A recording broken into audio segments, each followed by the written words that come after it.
Hi friends, Assalamu alaikum. Welcome back to Farani's kitchen. எல்லாரும் எப்படி இருக்கீங்க? இன்னும் ஒரு புதிய வீடியோல உங்க எல்லாரையும் சந்திக்கிறதுல சந்தோஷம். வாங்க நாங்க இன்றைக்கு Farani's kitchenல Ghee Parathaவும் Prawns Ghee roastum எப்படி செய்யறேன்றத பாப்போம். ஃபர்ஸ்ட்டுக்கு எங்கட Ghee Parathaவை செய்யறதுக்கு நான் இன்றைக்கு மாவு எடுத்துக்கிறேன். தண்ணி, உப்பு, முட்டை உண்டு, கீ இவ்வளோத்தான் நான் எடுத்துக்கிறேன். வாங்க இந்த பராட்டாவை எப்படி செய்கிறேன்னு பார்க்குறதோட வீடியோவை ஸ்கிப் பண்ணாமல் கடைசி வரைக்கும் பாருங்கள். அப்போ காட்டு மிஸ் ஆகின இன்க்ரீடியன்ஸ் இருந்தால் உங்களுக்கு உடனுக்குடனே பார்த்துக்கொள்கிறதுக்கு ஏழுமாகும். ஃபஸ்ட்டுக்கு எங்கே இந்த கீ பராட்டாவை செஞ்சு கொள்கிறதுக்கு தேவையான பவுல் ஒன்று எடுத்து அதில் 3 கப் கோதுமை மாவு போட்டுக்கொள்கிறேன். அதுக்கே முட்டை ஒன்று முடைச்சி ஊற்றிக்கொள்கிறேன். அதுக்கே தேவையான அளவு உப்பும் போட்டுக்கொள்ளணும். உப்பும் முட்டையும் போட்டு இதுக்கும் கையால் நல்லா பிணைஞ்சு மிக்ஸ் பண்ணிக்கொள்ளணும். இப்படி நல்லா பிணைஞ்சிட்டு இதுக்கு தண்ணி கொஞ்சம் கொஞ்சமாக ஊற்றி இதை நல்லா பிணைஞ்சி ஒரு ரொட்டி டோ ஒன்று செஞ்சு எடுத்துக்கொள்ளணும். தண்ணி ஊற்ற போக்கில் ஒருமைக்கே மிச்சமாக ஊற்றிக்கொள்ளாமல் கொஞ்சம் கொஞ்சமாக ஊற்றி இதுக்கும் பிணைஞ்சு எடுத்த முட்டுக்கு ரொட்டி டோவை நல்லா சாஃப்டாக பிணைஞ்சு எடுத்துக்கொள்ள இயலுமாகும்.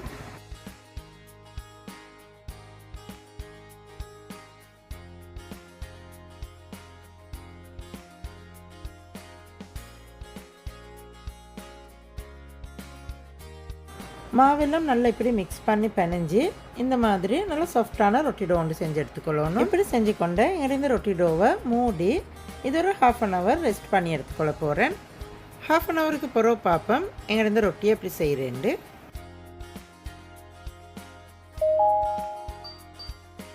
ரொட்டி டோவை ரெஸ்ட் பண்ணி எடுக்கும் வரைக்கும் எங்களோட ப்ரௌன்ஸ் கீ ரோஸ்ட்டுக்கு தேவையான ப்ரௌன்ஸ் எப்படி க்ளீன் பண்ணிக்கொள்கிறேன்ட்டு வாங்க பார்ப்போம். மிச்ச நாளாக இந்த ப்ரௌன்ஸ் க்ளீன் பண்ணுற மெத்தடை காட்டணுமே நினச்சி கொண்டு இருந்தேன். எனக்கு காட்டிக்கொள்கிறது கிடைக்கல. சில பேருக்கு இப்படி க்ளீன் பண்ணுற மெத்தட் தெரியுமாய்க்கேன், இருந்தாலும் மிச்சம் பேருக்கு இது தெரியாமையும் இருக்கேன். லேசியாக இப்படி ப்ரௌன்ஸ் வந்து க்ளீன் பண்ணுறேன்ட்டு வாங்க நாங்கள் இந்த வீடியோவில் பார்ப்போம். ஃபஸ்ட்டுக்கு இறாலோட தோலெல்லாம் கழட்டி இப்படி க்ளீன் பண்ணிக்கொள்ளணும். இப்படி தோலெல்லாம் கழட்டி க்ளீன் பண்ணி கொண்ட பிறகு உங்களுக்கு தெரியும் இந்த ப்ரௌன்ஸோட உள்ளுக்கால ஜராவே இருக்கிறது. இப்போ நாங்கள் அதை கட் பண்ணாமல் இப்படி க்ளீன் பண்ணுறேன்னு தான் பார்க்க போகிறோம். சில ஆட்கள் இதை நடுவால் கட் பண்ணி தான் எடுப்பாங்க. அப்படி இல்லாமல் நாங்கள் இந்த டூத் பிக்கை வச்சு எப்படி ஈஸியாக எடுக்கிறேன்றதை தான் பார்க்க போகிறோம். ஃபஸ்ட்டுக்கு டூத் பிக் கொண்டு எடுத்து ஐட ஊசி சைடால் இப்படி நான் வீடியோவில் காட்டுற மாதிரி ப்ரௌன்ஸில் உள்ளுக்கால கொஞ்சம் படுற மாதிரிக்கு உள்ளுக்கு குத்தி அந்த ஜராவை இதை கொஞ்சம் வெளியே கெடுத்துட்டு அதுக்கப்புறம் இந்த வீடியோவில் காட்டுற மாதிரி அதை கையால் பிடிச்சி அதை கொஞ்சம் மொள்ளையாக இழுத்து எடுக்கணும், உடஞ்சி வராத மாதிரிக்கு. இப்போ உங்களுக்கு பார்த்தா விலங்குதைக்கு இறால்ட ஜராவை கொஞ்சமும் இல்லாமல் ஃபுல்லாகவே எங்களுக்கு உடையாமல் இதை பசந்தாக கழட்டி எடுத்துக்கொள்ளும். இது எவ்வளோ ஈஸின்னு உங்களுக்கே பார்த்தா விலங்குதான் இருக்கேன். இந்த மாதிரி இறால்ட ஜராவை எடுத்தமெண்டா எங்களுக்கு இதை இறால் நடுவால் வெட்டணுமென்றதே இல்லை. ஏன்னா நாங்கள் இறால் நடுவால் வெட்டினா எங்களுக்கு எல்லா டிஷ்ஷும் செஞ்சு கொள்றதுக்கும் மேலாமல் போகும். சில டிஷ்ஷுக்கு இறால் நடுவால் வெட்டாமல் தான் செய்யணும். அப்படி நேரத்துக்கு எங்களுக்கு இந்த மாதிரி செய்கிற ஈஸியாக இருக்குது. இந்த மாதிரி செய்ய போக்கில் எங்களுக்கு தோலை கழட்டிகிட்டே செய்யணுமென்று இல்லை. இது தோல் கழட்டாமல் எங்களுக்கு இந்த மாதிரி செஞ்சு இதில் ஜராவையை க்ளீன் பண்ணி எடுத்துக்கொள்ளும். மிச்சம் பேர் இறால் க்ளீன் பண்ணுறது கஷ்டமென்று நினச்சி இறால் எடுக்க மாட்டாங்க. அப்படி இல்லை, இந்த மெத்தடில் செஞ்சமெண்டா எங்களுக்கு குயிக்காக ஈஸியாக இறால் க்ளீன் பண்ணிக்கொள்ளும். இப்படி க்ளீன் பண்ணிவிட்டு நாங்கள் வளமையாக கழுவுறை போல் இதுக்கு உப்பு மஞ்சளும் போட்டு கழுவி எடுத்தமெண்டா எங்களுக்கு இந்த இறால் கழுவி க்ளீன் பண்ணி எடுக்கிறது கஷ்டம் இல்லாமல் செஞ்சு கொள்ளும்.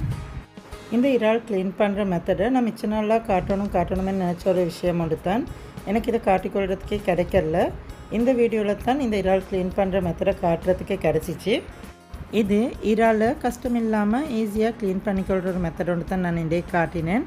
இன்ஷா அல்லாஹ் நீங்களும் செஞ்சு ட்ரை பண்ணி பாருங்கள். இது மிச்சம் ஈஸியான ஒரு மெத்தட் உண்டு. நீங்களும் செஞ்சு ட்ரை பண்ணி பார்த்துட்டு கட்டாயமாக உங்களோட கமெண்ட்ஸ் எங்களுக்கு சொல்லுங்கள்.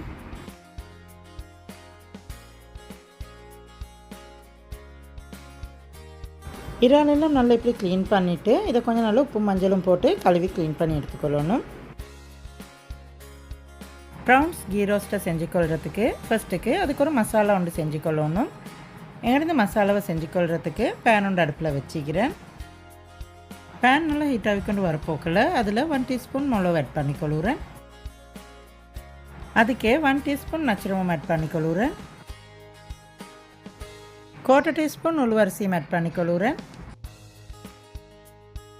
இதெல்லாம் போட்டு அடுப்பை ஸ்லோ ஃப்ளேமில் வச்சு இதெல்லாம் ஒரு 2 மினிட்ஸ் ட்ரை ரோஸ்ட் பண்ணி எடுத்துக்கொள்ள போகிறேன். இதுக்கே நான் 1 டேபிள் ஸ்பூன் கட்டர் கொச்சிக்காவும் ஆட் பண்ணிக்கொள்ளுறேன். இதுக்கு கொச்சிக்காய் போட போக்கல உங்களோட காரத்துக்கு ஏற்ற மாதிரி போட்டுக்கோங்க. உங்களுக்கு கட்டர் கொச்சிக்காய் இல்லாட்டி இதுக்கு காஞ்சி கொச்சிக்காய் 6 போட்டும் இதை வறுத்து எடுத்துக்கொள்ளும். கொச்சிக்காவையும் போட்டு அதையும் கொஞ்சம் லைட்டாக வறுத்து எடுத்துக்கொள்ளணும். இதுக்கு நான் அடுப்பு ஆஃப் பண்ணிவிட்டு கொத்தமல்லி தூள் 1 டேபிள் ஸ்பூனும் ஆட் பண்ணிக்கொள்ளுறேன். கொத்தமல்லி தூளையும் போட்டு பேன்ட ஹீட்டுக்கு இதை கொஞ்சம் லைட்டாக வறுத்துக்கொள்ளணும். இதை கொஞ்சம் இப்படி லைட்டாக வறுத்துட்டு இது எல்லாத்தையும் பிளெண்டர் கப் ஒன்றில் போட்டுக்கொள்ள போகிறேன். இப்படி பிளெண்டர் கப் ஒன்று எடுத்து இதில் நாங்கள் ட்ரை ரோஸ்ட் பண்ணிக்கொண்ட எங்கள் ஸ்பைசஸ் எல்லாத்தையும் போட்டுக்கொள்ளணும்.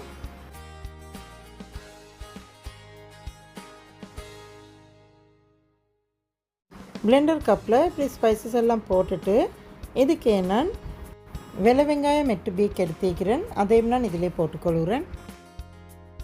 அதுக்கே பச்சஞ்சோறு துண்டும் போட்டுக்கொள்ளணும். புளி கொஞ்சம் எடுத்து அதுக்கு தண்ணி கொஞ்சம் ஊற்றி இப்படி திக்காக கரைச்சி வச்சுக்கிறேன். இதில் 1 டேபிள் ஸ்பூன் புளி கரைச்சதும் ஊற்றிக்கொள்ளுறேன். இப்படி புளி தண்ணி எல்லாம் ஊற்றி இது எல்லாத்தையும் கொஞ்சம் பிளெண்ட் பண்ணி நல்லா பேஸ்ட் பண்ணி எடுத்துக்கொள்ள போகிறேன். எங்களோட ப்ரௌன்ஸ் கீ ரோஸ்ட மசாலா பேஸ்ட்டை நான் இப்படி பிளெண்ட் பண்ணி பேஸ்ட் பண்ணி எடுத்துக்கிறேன். எங்களோட இந்த ப்ரௌன்ஸ் கீ ரோஸ்ட்டை செஞ்சு கொள்றதுக்கு சட்டி ஒன்று அடுப்பில் வச்சுக்கிறேன். சட்டி கொஞ்சம் நல்லா ஹீட் ஆகிக்கொண்டு வரப்போக்கல அதில் 2 டேபிள் ஸ்பூன் கீ ஆட் பண்ணிக்கொள்ளணும். கீ நல்லா மெல்ட் ஆகிக்கொண்டு வரப்போக்கல அதுக்கே நான் பெரிய வெங்காயம் ஒரு காய் எடுத்து இப்படி சின்னதாக கட் பண்ணி வச்சுக்கிறேன். அதையும் கீலே ஆட் பண்ணிக்கொள்ளணும்.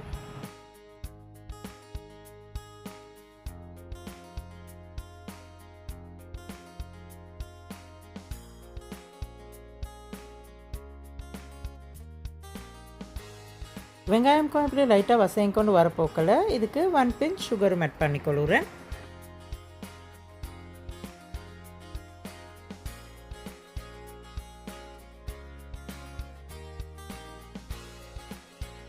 வெங்காயம் எல்லாம் நல்லா இப்படி கோல்டன் ப்ரௌன் கலருக்கு ஃப்ரை ஆகிக்கொண்டு வரப்போக்கல இதுக்கே நான் நேரத்தோடு செஞ்சு வச்சுக்கொண்டு எங்களோட மசாலா பேஸ்ட்டையும் ஆட் பண்ணிக்கொள்ளுறேன்.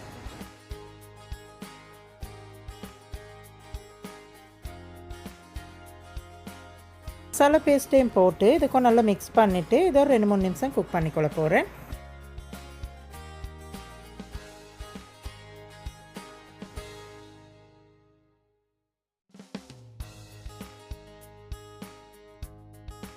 ரெண்டு 3 நிமிஷத்துக்கு போகிறோம் இந்த மசாலா மிக்ஸினை கொஞ்சம் நல்லா மிக்ஸ் பண்ணிவிட்டு இதுக்கே நான் மசாலா மிக்ஸின் பிளெண்ட் பண்ணி கொண்ட கப்புக்கு தண்ணி கொஞ்சமாக ஊற்றி அதையும் கொஞ்சம் மிக்ஸ் பண்ணிவிட்டு எங்கிருந்து மசாலாலே ஊற்றி கொஞ்சம் நல்லா மிக்ஸ் பண்ணி எடுத்துக்கொள்ள போகிறேன்.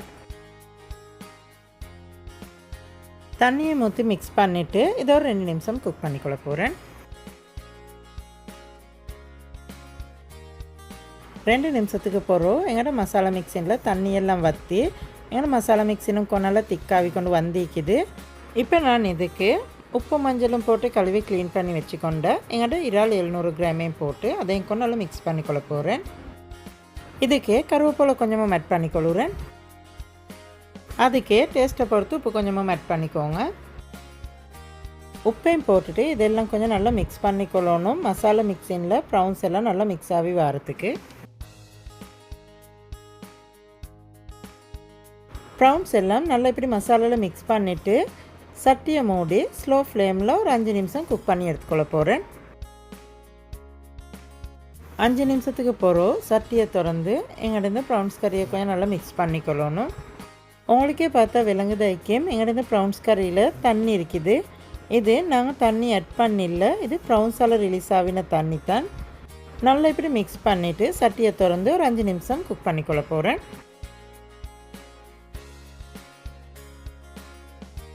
5 நிமிஷத்துக்கு போகிறோம். இப்போ உங்களுக்கே விலங்குது ஐக்கியம் எங்கள்கிட்ட ப்ரௌன்ஸ் கறியில் தண்ணியெல்லாம் நல்லா வற்றி கிரேவியெல்லாம் நல்லா திக்காகி வந்திருக்குது. இப்போ இதுக்கும் நல்லா மிக்ஸ் பண்ணிக்கொள்ளணும். இப்படி கிரேவி நல்லா திக்காவிக்கொண்டு வரப்போக்கில் இதுக்கு நான் 1/2 டீஸ்பூன் சீனியும் ஆட் பண்ணிக்கொள்கிறேன். இதுக்கு 1 டேபிள் ஸ்பூன் கீயும் ஆட் பண்ணிக்கொள்கிறேன். அதுக்கு கருவேப்பிலை கொஞ்சமும் ஆட் பண்ணிக்கொள்ளணும். எல்லாத்தையும் போட்டு இதுக்கு நல்லா மிக்ஸ் பண்ணிவிட்டு ஒரு 2-3 நிமிஷம் குக் பண்ணி எடுத்துக்கொள்ளணும். இது நாங்கள் இன்றைக்கி ஃபரானிஸ் கிச்சனில் செஞ்சு கொண்ட ப்ரௌன்ஸ் கீ ரோஸ்ட். இது நல்ல டேஸ்டான ரெசிபி உண்டு. இன்ஷா அல்லாஹ் கட்டாயம் நீங்களும் செஞ்சு ட்ரை பண்ணி பாருங்கள். நீங்களும் ட்ரை பண்ணி பார்த்துட்டு உங்களோட கமெண்ட்ஸ் எங்களுக்கு சொல்லுங்கள். 3-4 நிமிஷத்துக்கு போகிறோம் எங்களோட ப்ரௌன்ஸ் கீ ரோஸ்ட் ரெடி ஆகிட்டுது. நான் இப்போ இதுக்கும் நல்லா மிக்ஸ் பண்ணிவிட்டு அடுப்பு ஆஃப் பண்ணிக்கொள்ள போகிறேன். எங்களோட ப்ரௌன்ஸ் கீ ரோஸ்ட் ரெடி ஆகிட்டுது. வாங்க நாங்கள் இப்போ எங்களோட கீ பராட்டா எப்படி செஞ்சுக்கொள்கிறேன்றதை பார்ப்போம். 1/2 அன் ஹவருக்கு போகிறோம். எங்களோட மாவு இப்படி இருக்குது. உங்களுக்கே பார்த்தா விளங்குதான் இருக்கேன். மாவு நல்லா சாஃப்டாக இருக்குது. நான் இப்போ இந்த மாவால் சின்ன சின்ன போல் செஞ்சுக்கொள்ள போகிறேன் ரொட்டியை செய்கிறதுக்கு.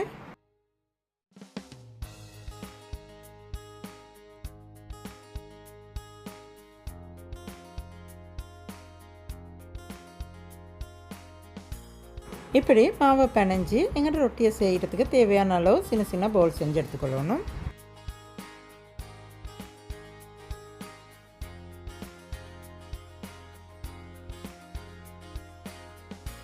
இப்படி எல்லா மாவுக்கும் சின்ன சின்ன பவுல் செஞ்சு எடுத்துக்கொள்ளணும். இப்படி செஞ்சு கொண்ட பவுல் ஒன்று எடுத்து நாங்கள் ரோலின் பின்னால் ரோல் பண்ணி இதை ரொட்டியாக செஞ்சு எடுத்துக்கொள்ளணும். இப்படி ரோலின் பின்னால் ரோல் பண்ணி நார்மலாக ரொட்டி செய்கிற மாதிரிக்கு ரொட்டி ஒன்று செஞ்சு எடுத்துக்கொள்ளணும். இப்படி செஞ்சு கொண்டு எங்கேருந்து ரொட்டிக்கு மெல்ட் பண்ணிக்கொண்ட கீ எடுத்து இதை ஃபுல்லாக நான் இந்த ரொட்டியில் பூசிக்கொள்கிறேன்.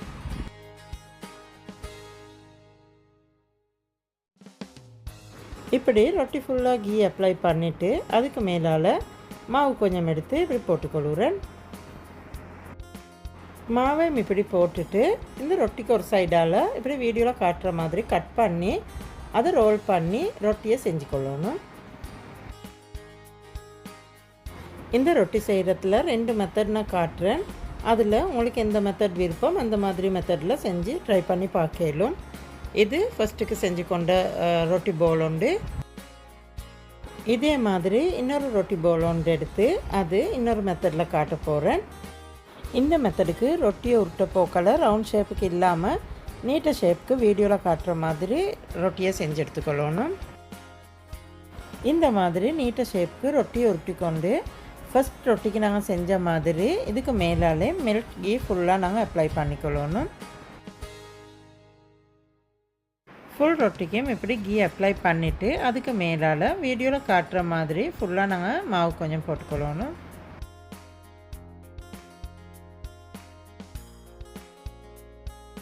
இப்படி மாவையும் போட்டுட்டு நாங்கள் இந்த ரொட்டியை நேரத்தோட மாதிரி ரோல் பண்ணிக்கொள்ளுறல்ல. இப்போ நான் வீடியோவில் காட்டுற மாதிரி பாருங்கள். இதை கொஞ்சம் மடித்து எடுத்துக்கொள்ளணும். இப்படி ஒரு மடிப்பொண்டு மடிச்சுட்டு திரும்ப நாங்கள் அந்த ரொட்டியை தூக்கி திரும்ப இது உள்ளுக்காக்கி இன்னொரு மடிப்பு இப்படி மடிக்கணும்.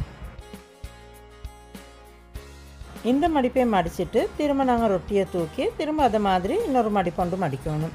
இந்த மாதிரி முழு ரொட்டியை நாங்கள் ஒன்றுக்கு மேலே ஒன்று வர மாதிரிக்கு இப்படி மடித்து எடுத்துக்கொள்ளணும்.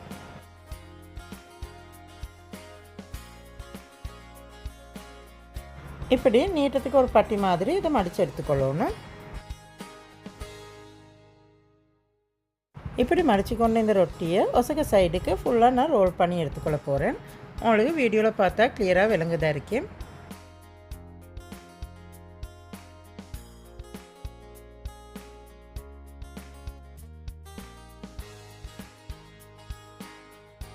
இப்படி நான் ரோல் பண்ணி இந்த ரொட்டியை செஞ்சு எடுத்துக்கிறேன். இது 2வது மெத்தட். உங்களுக்கு இந்த மெத்தடுக்கு சரி மற்ற மெத்தடுக்கு சரி செஞ்சு ட்ரை பண்ணி பார்க்கலும். இதை இப்படி செஞ்சுட்டு இதையும் கொஞ்சம் நான் கையால் சப்பையாக்கி எடுத்துக்கொள்ள போகிறேன்.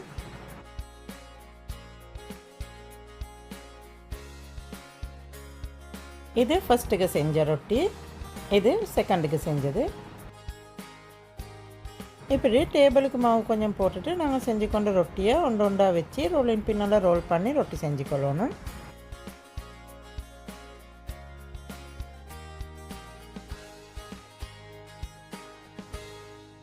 இப்படி ரொட்டியை ரோல் பண்ணி இந்த மாதிரி செஞ்சுக்கொள்ளணும். மிச்சம் மெல்லிசும் இல்லாமல் மிச்சம் கனமும் இல்லாமல் கணக்கான சைஸில் ரொட்டியை ரோல் பண்ணி எடுத்துக்கொள்ளணும். அதே மாதிரி ரெண்டாவே செஞ்சு கொண்ட ரொட்டியையும் டேபிளுக்கு கொஞ்சம் மாவு போட்டுட்டு ரொட்டியை கொஞ்சம் சப்பையாக்கிட்டு இதையும் ரோலிங் பின்னால் ரோல் பண்ணி ரொட்டி மாதிரி செஞ்சு எடுத்துக்கொள்ளணும்.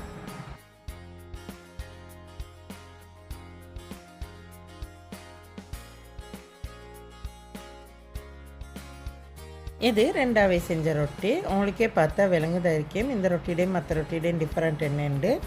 இந்த மாதிரி நான் எங்கிட்ட எல்லா ரொட்டியையும் செஞ்சு எடுத்துக்கொள்ள போகிறேன். இப்படி செஞ்சு கொண்டு எங்கிட்ட ரொட்டியெல்லாம் சுட்டுக்கொள்கிறதுக்கு பேனோட அடுப்பில் வச்சுக்கிறேன். என்னோட பேன் கொஞ்சம் ஹீட்டாகி கொண்டு வரப்போக்கில் அதில் ஒரு ரொட்டியாக போட்டு சுட்டு எடுத்துக்கொள்ள போகிறேன். பேன் கொஞ்சம் ஹீட்டாகி கொண்டு வரப்போக்கில் அதில் கீ கொஞ்சம் போட்டு அதுக்கு மேலே நாங்கள் செஞ்சு கொண்ட ரொட்டியையும் போட்டு ரொட்டியை ரெண்டு சைடுக்கும் நல்லா சுட்டு எடுத்துக்கொள்ளணும்.